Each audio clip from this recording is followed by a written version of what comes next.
Он всегда приносил в школу обед. Не для себя, а для девочки, которая сидела за ним. Она мало говорила. Ее одежда была старой. Она всегда выглядела голодной. Он клал сэндвич на ее стол и уходил. Каждый раз. Каждый день. Целых 2 года. Она никогда не говорила спасибо, но всегда доедала каждый кусочек. А потом в один прекрасный день ее не стало. Перевелась. Без прощания. 10 лет спустя он пришел на собеседование. Нервничал, безработный, в отчаянии. Босс поднял голову и улыбнулся. «Вы все еще любите сэндвичи с арахисовым маслом?» – спросила она. Это была она.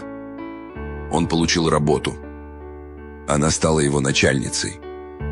И каждый день после этого она приносила ему обед. Доброта никогда не остается незамеченной. Просто нужно время, чтобы она вернулась.